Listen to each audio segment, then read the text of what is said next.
uh, we are discussing in brief, or we are discussing general, the world before 2500 years ago. The world was not civilized. So many cultures are there, or were there. Why I have to say were there? Because now these names are not there. Yet let's check from our point of study. The first culture I must say, that is Assyrian culture. Somewhere in this region, the Assyrian culture was there. Later on, these people, they are Asur. What is discussed in Indian epics, the Puran, many times there is reference of Asur. This reference of Asur, so there may be possible with respect to this region. This is Assyria. The names of these kings, emperors are available. Asur Mahipal, Asur Banipal. So they are having prefix as Asur and they are giving their name. Now Pal, that is also somewhat Sanskrit word.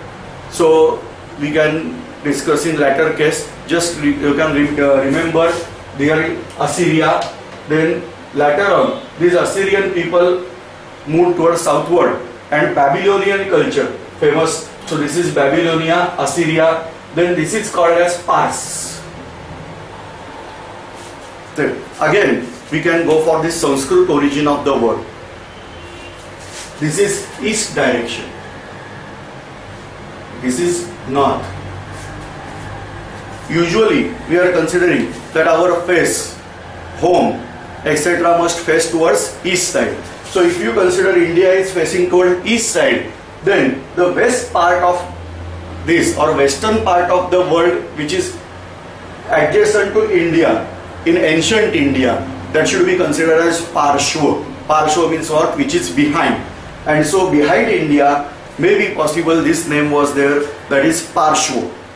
Later on, it was changed, reformed to Pars. So in old world, this was considered as Pars.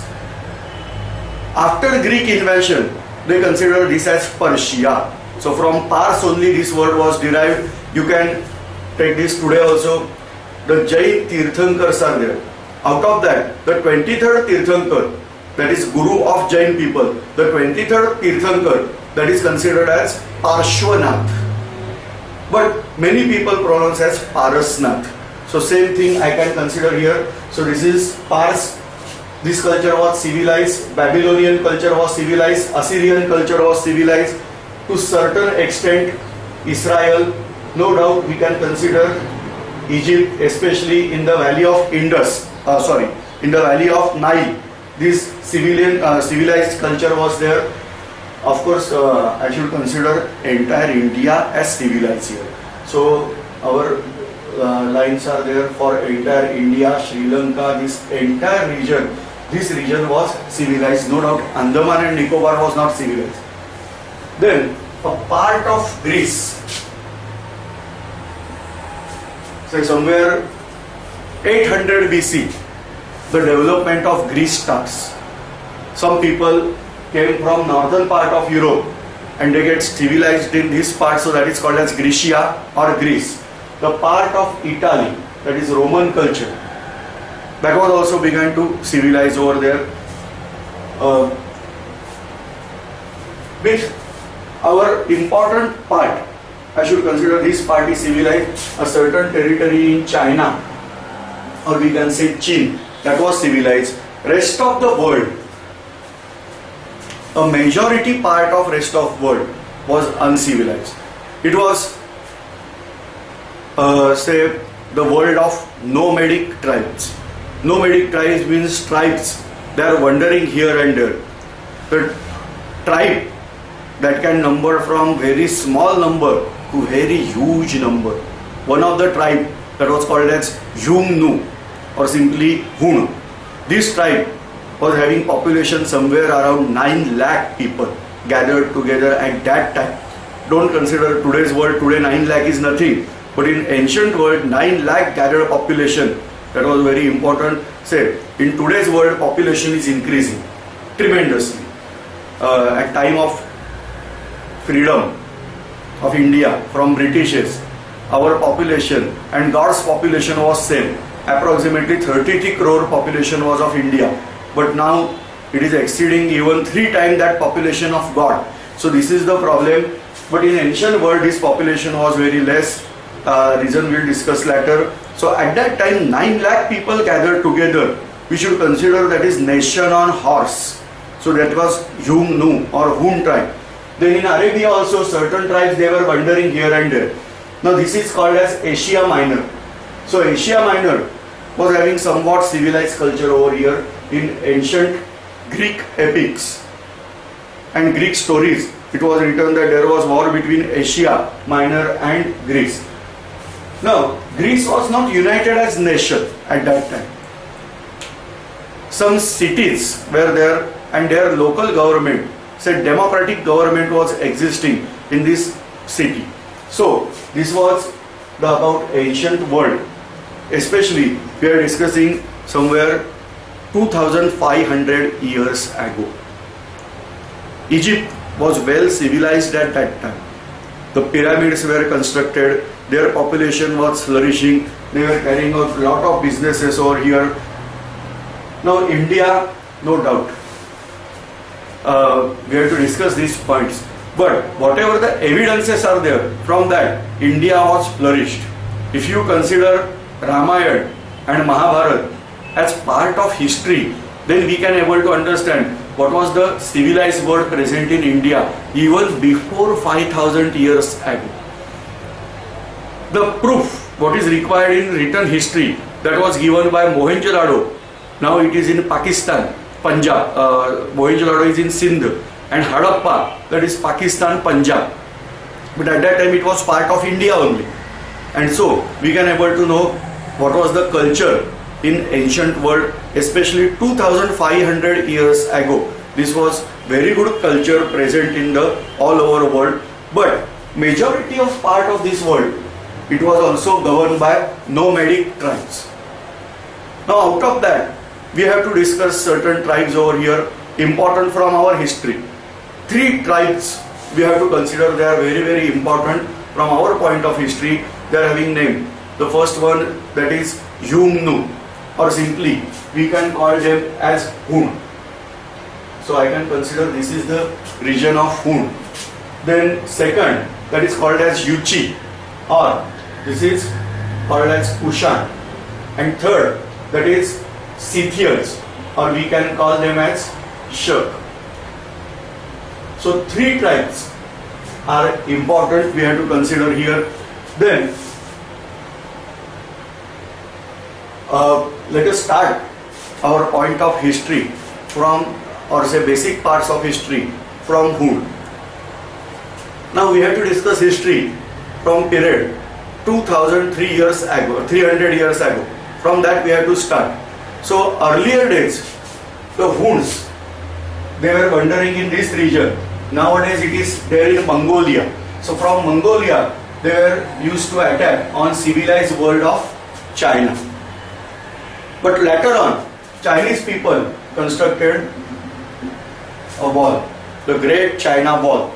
Only man-made thing that can be observed from moon, that is the Great China Wall. So they were constructed this Great China Wall. So further attack of Hun was not easily possible on China. You can consider about some now Hun, how terrifying tribe the Hun must. The reason, because of these Hun people, China constructed this huge wall. What is the terrifying way? These people were nomadic tribes. They were very cruel, short-built and strong-built people. They were very aggressive and they consume food, whatever they want. Rest of the thing, they used to burn it away. So destruction was much more greater than whatever they were consuming. So somewhat like rats. So they constructed here wall. Because of that, these Hun people, now Mongolia, almost all part of Mongolia is having desert, that is called as Gobi. Now actually we are calling it as desert of Gobi, but in Mongol language, meaning of Gobi itself is desert.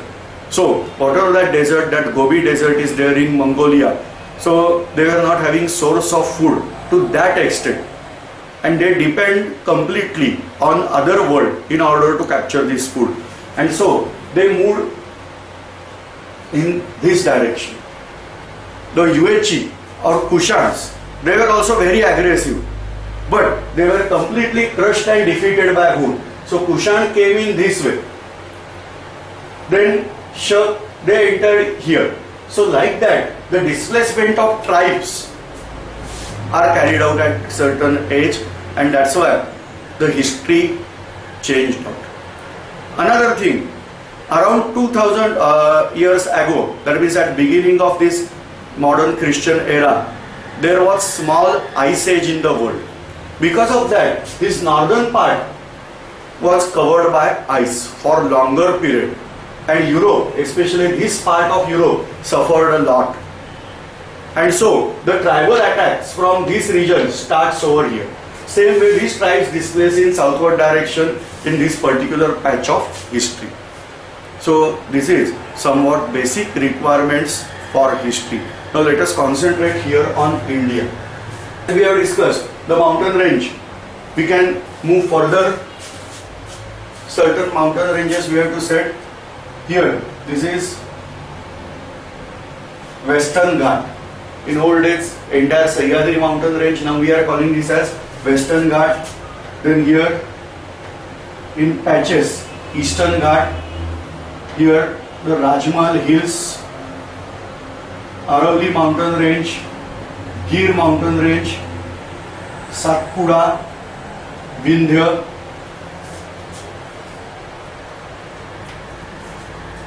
So, these are the important mountain ranges in India. I have to clear this civilized world in order to start our history point.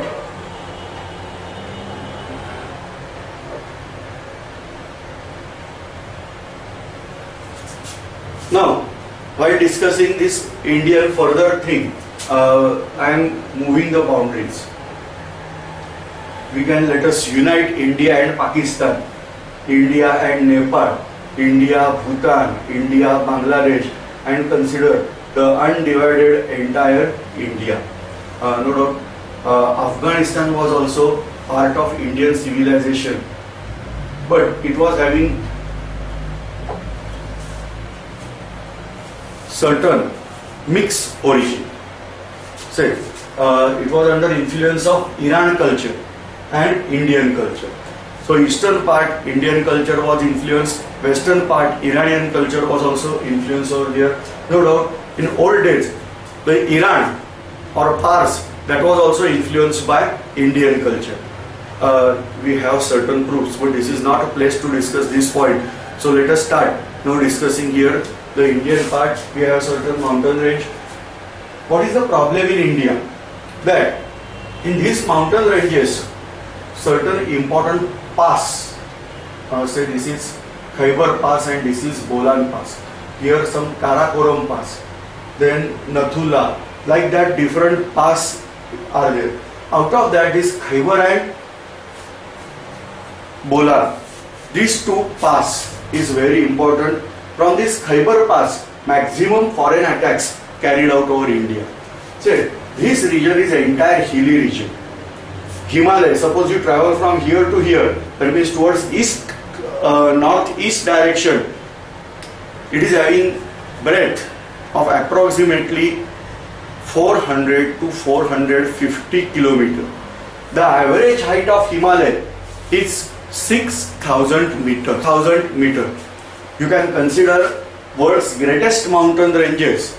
They are having very few peaks having height greater than 7,000 meter, where Himalaya is having average height of 6,000 meter. Now here, it is very difficult to cross out Himalaya from anywhere, except this pass region, somewhat easier. Now, in order to get this idea that here people are not easily able to enter in India, so Indian culture was flourished. But what is the problem of Indian culture? They are having these passes, and so foreign attacks and of course trade, both are possible. Now in this case, once enemy enters from this Khyber Pass or particularly this Himalayan mountain range, now here today we are calling this as Hindu Kush. In old days name was Pariyatra Parvat, that is Pariyatra mountain range. So once we cross this Pariyatra mountain, then there are plains of northern India. So this is plain of Punjab, UP, then here desert of Rajasthan. So enemy, if he is able to pass this border, then it can enter anywhere in India. No doubt, South India propagation was not that much easy. The reason is that here certain mountain ranges are there. We can defeat enemy especially in the jungle area or mountainous area. Therefore, the invasion was having problem. Foreign invaders were having problem while entering in this South Indian part or in the region of this Purvanchal, because this Purvanchal is also a hilly region and no doubt jungle area is too much, and therefore the maximum these plains of India suffered a lot with foreign invasion. So this is about basics of history which are required in study of. Now let us start about Indian history. Question is that how far we can stress out the pages in Indian history. I can discuss this way. We can go for evidences given in Ramayana. We can go even evidences given in Mahabharata. Then certain records, epics. Everywhere you will get certain ideas about this Indian culture or history of India. But in history, we have to go with certain evidences, proof. So what is the record available? That is important, but that must be cross-checked also. Cross-check means by other culture we should have same evidence. Like that. And second thing, that Britishers in earlier days, they were not ready to stress back Indian history to much greater extent. Much old sense, they were not interested. And so, we have to check out certain things. So like that, we are having certain points we have to fix. The first, that is the reign of Chandragupta. The ruling period of Chandragupta that was set with Greek records. Suppose these people are saying, then we are, yes, that is right. So like that. So Greek record we have to go. In Greek record, they were mentioned that a person named Skondrakotos. So there was meeting with Skondrakotos and Alexander. Probably this Skondrakotos means Chandragupta. And so one point is fixed, that is Alexander and Chandragupta, they were existing in the same period in history. Another time that Lord Gautam Buddha, his time was fixed from one temple in Japan. We got certain records. On basis of that, Lord Buddha's time was fixed, and a king Ajatashatru was ruling over India at time of Gautam Buddha. And so Ajatashatru's time, that was fixed. So like that, certain points are fixed in Indian history. Another evidence, or say unwanted thing, was given by British or rather German origin person. His name was Max Muller. He came in India somewhere around at age of 25 years to study Indian culture in detail, and he was much more impressed by his Indian culture, Indian scriptures, especially Veda and Upanishad, and then considered that Indian people, they are not able to produce this type of highly sophisticated literature. So certain outsiders must have attacked in India in old days, and ultimately his theory was concluded like this: people named Aryan, they must have invaded India in early days somewhere 3000 years ago. Probably from Caucasus region, exact position is not known, but probably from Caucasus mountain range, one clan of Aryans, they were entered in Iran, via Afghanistan they entered in India. The few clans, they moved westward and entered in Germany, Greece, Roman culture, etc. So like that, he proposed out theory. So many similarities are there in Latin and Sanskrit language. In Indian Sanskrit, two parts are there. One is called as Laukik Sanskrit and another is called as Vedic Sanskrit. The Laukik Sanskrit, that means whatever in today's world we are using Sanskrit, that is called as Laukik Sanskrit. Sanskrit is difficult to understand, but Laukik Sanskrit is easy to understand, whereas Vedic Sanskrit is literally difficult, somewhat change language, like that Vedic Sanskrit is there. So Vedic Sanskrit is ancient. There was similarity in the language of ancient Indian language, that is Vedic Sanskrit, then language spoken in Iran, then Latin language. So they were having idea like Aryan people, they must have came from Caucasus mountain range to Iran, Afghanistan to India. One clan goes to Germany, one clan goes to Europe, other parts of Europe. Like that concept was there. This is the concept developed by Max Muller. Later on, say at end portion of his life, he says that no, such Aryan invasion was not possible. Aryan were indigenous people. They were not attacked India from outside. But this further theory was not accepted.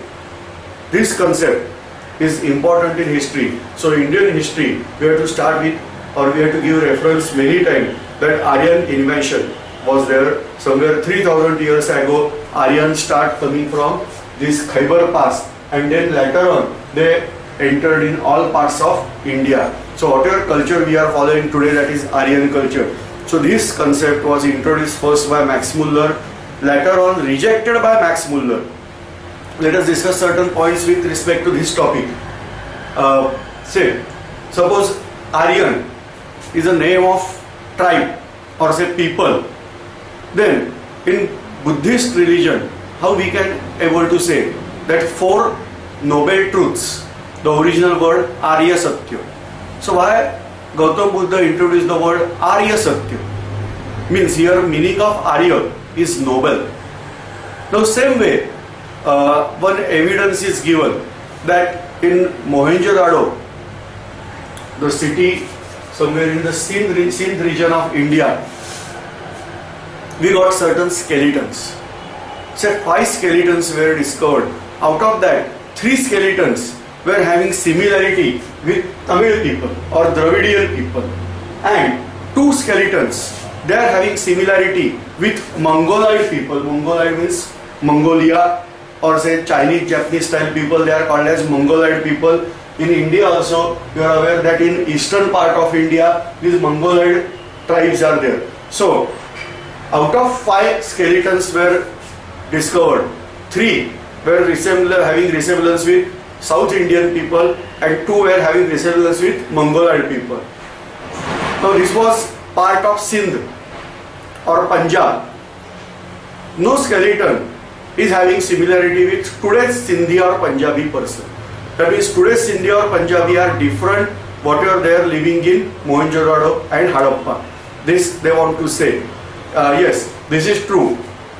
But I would like to ask certain questions over here. Number 1, in Hindu religion, the funeral system, majority of Hindus, not all, but majority of Hindus are carrying out funeral system. That is the fire. We are burning away the body, and whatever the remains of these bones, they are just released in river. So Hindus are having even no bones to preserve. Whereas certain castes in Hindu, they are having funeral system, like we have to bury that person under the soil. Maybe possible because of that, some Mohenjo-daro and Harappa, it was a trading culture. So some traders must have came from outside India or certain other parts of India where funeral system was different, and then their bodies were kept as it is. So first objection is like this. Second, India was having intense attack of Greek, Shak, Kushan and Hun people. They were not indigenous people, and they stayed in northwest part of India for a prolonged period, and they get mixed in that population. And so it is evidently that before 5000 years, what is the nature of people, that is not matching with today. But this is not the meaning that Aryan invention is responsible for that. So many doubts are there. Say in Rigveda only, one rhyme is there, that is Kurvanto Vishwam Aryam. Say, what is the meaning of that? Let us civilize or let us nobilize the world. They are not saying that we have to spread Aryan all over the world. We have to make Aryan. This is the important thing. So Aryan is not a name of clan over here. Here we should consider Aryan means what? Noble person. Gentleman we can consider. But still, whatever is given in history, and we are following that, you have to also follow while answering. You have to answer like this only. 3000 years ago, Aryan invention was carried out from Khyber Pass. Later on, they spread all over the parts of India, especially in northern India, they get spread. Before that, one more thing we have to discuss, that is the discovery of Mohenjo-daro and Harappa, or Indus Valley civilization. Now, we have evidence that our culture was as ancient as other cultures. So let us discuss. The discovery of Mohenjo-daro and Harappa reveals that these cities were destroyed 5000 years ago. That means they were persistent for more than that period. Longer period they were persistent, and the culture was well advanced. They were using bricks for constructing house. The houses were 2 or 3 story in height. Bathroom was present on top floor also, and like that so many things we have. The religious belief of these people, that is also very important. We got certain coins, or say so-called coins. On that we got evidence that Pashupatinath is there on that coin. What is Pashupatinath? That is name of Shankar, name of Shiva. So we have certain evidences that this culture is no doubt Hindu culture, but we are writing this is precursor of Hindu culture. Alright. Now this Mohenjo-daro and Harappa, whatever coins we got, the same sort of coins were obtained here in Bahrain region. Here we will get somewhere Bahrain. Then Syria. This is the part of Syria. That means there must be some connection or trade that was going on between Syria and India, this Bahrain region and India. Now this discovery of Mohenjo-daro and Harappa straightway trace back our history till 5000 years, or even before 5000 years we can trace out our history. So this is very important thing, the discovery of Mohenjo-daro and Harappa. Now this is called as Indus Valley civilization. Later on it is found that it was not only depending or only there in the region of Indus. Indus means Sindhu Nadi. So this is not there only in Indus region, but in Gujarat also we got evidence. Lothal is the name of place where we found the same civilization that was there in Mohenjo-daro, that was there in Harappa. The same style of civilization we got here in Lothal. In Maharashtra, Daimabad, the same style of civilization is observed. That means we can conclude here that Indus Valley civilization was spread at least western part of India. We have evidences like this, and on basis of that we can say that Indus Valley civilization was the earlier civilization. Then Aryan civilization starts develop. Now let us talk. So these foreign historians are giving Indian history like this. Initially Austric people invaded India, followed by Dravidian. So Austric culture was just began to flourish, and Dravidian attack was there, especially from Baluchistan region. They attacked in India. Then Dravidian culture was flourished. Then Aryan invasion was there. So three invasion earlier day we have to consider.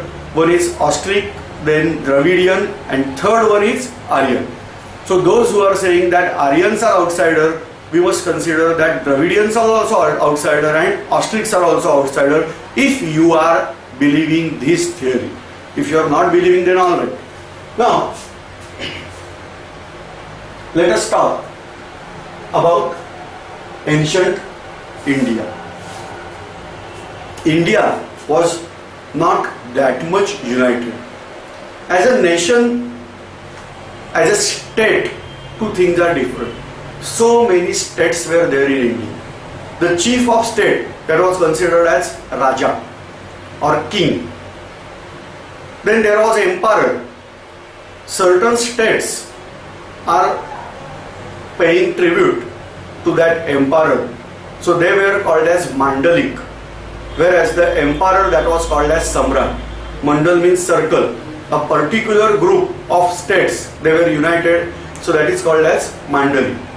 That is called as emperor. Then, after Aryan invasion, India was divided into Janapada. Janapada means democratic way of living. Then Mahajanapada. Mahajanpad, no. Mahajanapada. That means bigger political state. So, at time of Gautam Buddha, certain 16 Mahajanapada were there.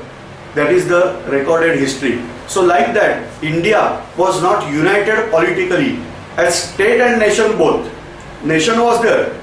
Whenever we are carrying out certain things, say for example, pilgrimages. At that time we are carrying out pilgrimages all over the India. We should not consider that we have to carry out pilgrimage only certain part of India. All over India, our sages were traveling. Same way, we are calling this part as Jambu Dvipa. So, this part was considered as Jambu Dvipa, Bharat Khanda. Like that names were there. But India, especially western part of India, was not united at time of Alexander's invasion. Now, we have to go to Greece. Graecia was also not united. Small states. Now already with compared to India, we can observe Greece is small. And that was also divided in small states. The Macedonia is upper part of Greece. The Macedonian king Philippus invaded this part and Greek empire was able to build. No, Iran was much more developed at that time. The Persian culture was much more developed and Persian emperors like Darius, Cyrus, they expanded their empire till Indus River in India. Now I am showing here the boundary, or say rather what is the Indus River, somewhere originating in Tibet, entering in Kashmir and again going to Pakistan. One distributary comes like this. So this is Indus River. Now from Iran they captured Afghanistan and their boundaries were extended till Indus River in India. They introduced the Kharosthi script in ancient India. That Kharosthi script is written from, so this is my right hand, this is left. We are writing from left to right. This way we are writing. But Kharosthi script was written from right to left. So this script was introduced by these Persian people, and this part was having governors or Kshatra, maybe possible Kshetrapal, that was abbreviated as Kshatra. So this was the territory of Iran.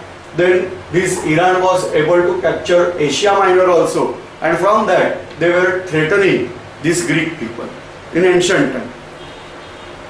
At time of Darius III, Alexander invaded this region.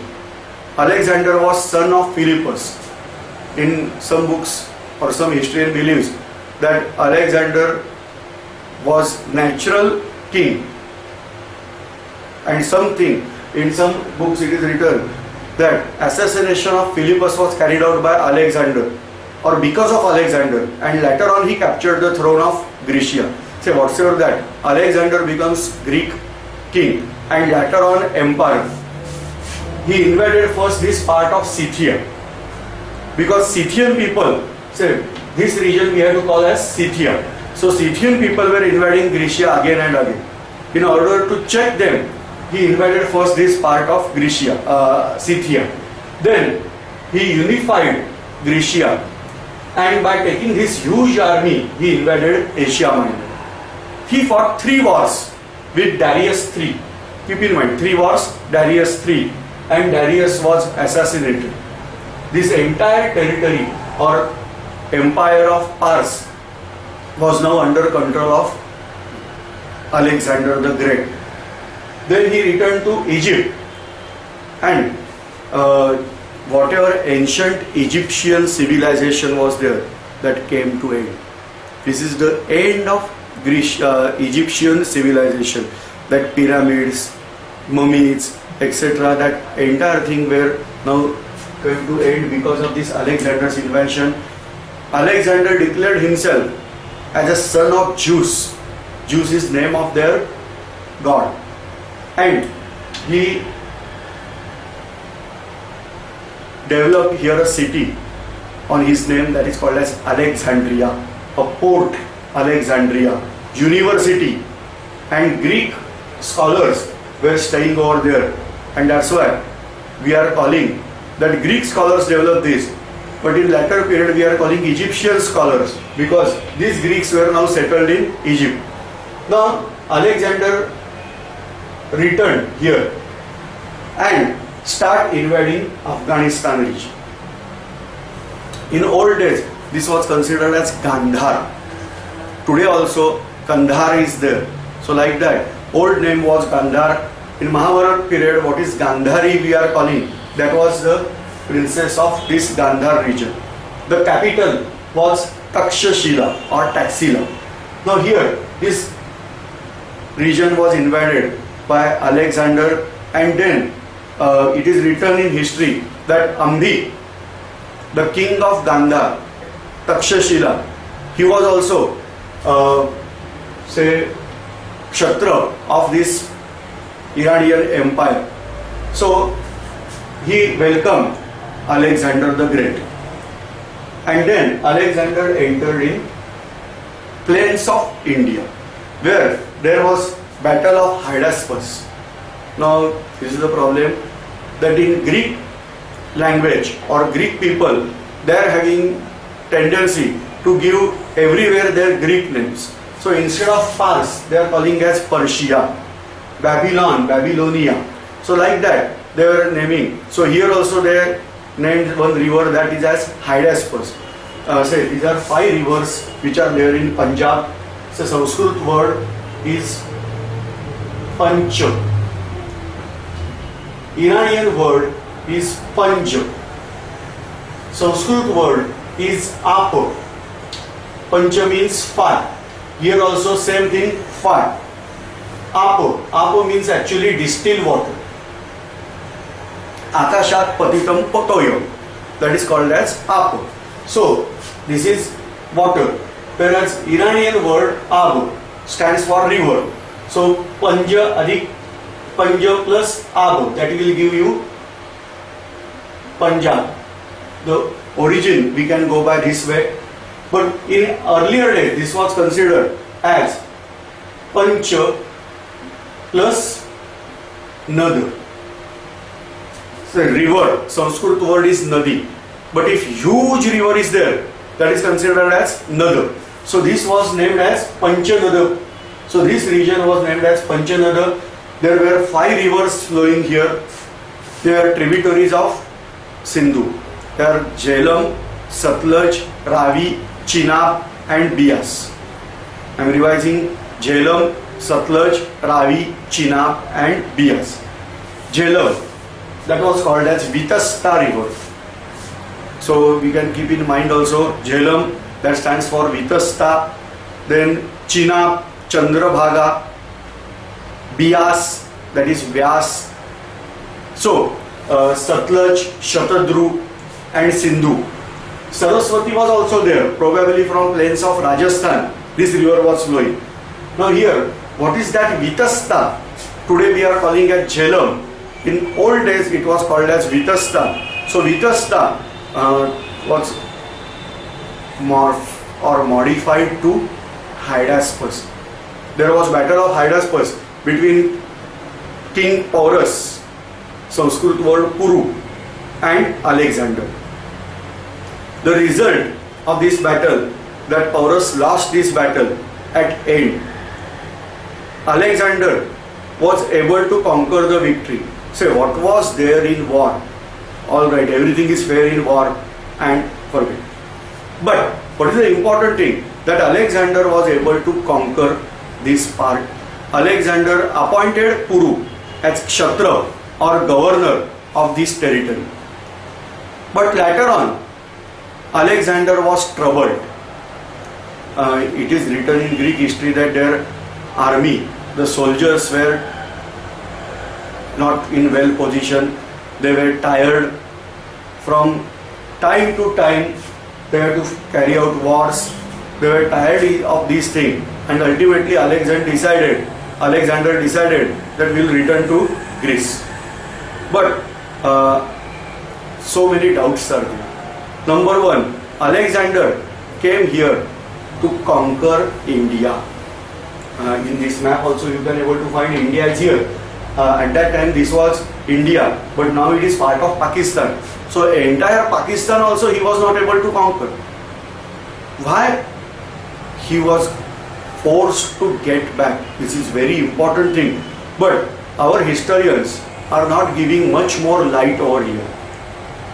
Our freedom fighter Swatantraveer Savarkar, he was able to give certain ideas in his book Six Glorious Epochs, that there was a river that is called as Bias or Vyas river. Beside this Vyas river, a kingdom was there that is called as Yaudheya. Very strong and massive kingdom.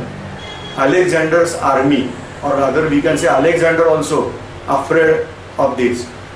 Then there was another great empire over here, that was Magad Empire. Capital was Patliputra, now Patna in Bihar. Nanda dynasty was ruling over here, and the army was massive. So Alexander also afraid. You can say soldiers are tired, they were injured, all that. But evidences are showing that Alexander was sending his army time to time to Greece. He was not returned, but his army was returning to Greece. Those soldiers who were interested in returning, they were accompanied by a lot of gold, so that fresh army can be come from Greece. Second thing, Alexander before entering in India, once again invaded this region. This is the region of Shak people or Scythian. Certain 30,000 Scythian warriors were well expert in archery, bow and arrow. So they were sent to Greece in order to take modern training, and this trained Scythian army was there with Alexander. How we can say that army was tired? Rather I can say army is afraid. That is the right option.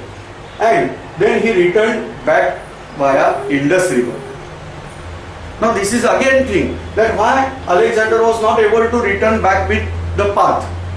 The probable reason is given that whatever area conquered, that was no more loyal with Alexander. Ambi must have betrayed Alexander. Certain things are going on. We have to carry out research. So what is today's history well known and accepted, that Alexander decided to return to Greece via Indus river. So through Indus river he was traveling. Many small kingdoms also threatened Alexander, especially Malav and Shudra. Two kingdoms were there. Tremendous enmity was there between Malav and Shudra. But at attack of these Greek people, in Sanskrit they were termed as Yavan. So on attack of this Yavan or Greek, these two clans united together. Malav and Shudra united together. They fought bravely with Alexander. In the battle, Alexander himself was injured by a poisonous arrow. He was unconscious for 3 days. Initially there was rumor that Alexander was killed. Later on it was said that okay, he is alive. Then there was peace in his empire. But in those 3 days there was tremendous revelation in his empire also. Then ultimately Alexander signed a treaty of friendship with Malava and Shudrak, and then Malava and Shudrak allowed them to travel through Indus River. Like that, Alexander was able to return till his Arabian Sea. Then he divided his army into 2 parts, one by navy and one by land. They traveled here in Babylonia, and ultimately he died in Babylonia. The reason given, probably poison. That was because of Indian arrows. Probably someone have poisoned his. In some book it is written that his Socrates was first philosopher, then second philosopher was Plato, his disciple was Aristotle, and Aristotle's disciple was Alexander. So Aristotle poisoned this Sikandar, or say Alexander, and ultimately he died in Babylonia. So he was not able to return to Grecia. The problem that Alexander was not having proper hair, and so the vast empire created by Alexander remained as it is. No hair was there, and there was war of supremacy for the throne, and ultimately eastern part of his empire was controlled by his friend Seleucus Nicator. So the vast empire carved by Alexander came to end immediately because of his death. And then this empire was there, but ruled by different chiefs. That is, different governors were there, and this empire, now called as Hellenic world, the empire created by Alexander, or Greek influenced part of this world, that was called as Hellenic world. Now here we have to consider something about Greek invasion and Alexander. No doubt Alexander was very brave.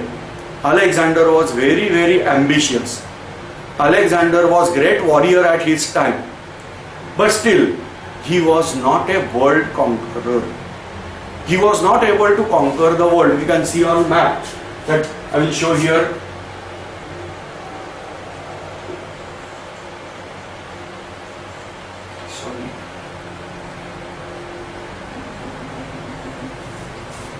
This way Alexander was travelled here. So only this much part of world he was able to conquer. No doubt it was very great at his time. But he was not able to conquer entire India. Still, he was not able to fight with Magar. Then China was not part of his empire at all. This part of the world, no doubt. So how we can say America and Australia was not known at his time? So how we can say that Alexander as a world conqueror? No doubt. But majority part of known world for him was conquered by him. Later on they says, okay, when we will get time, we will conquer rest part of India. Now keep in mind, Alexander was entered in India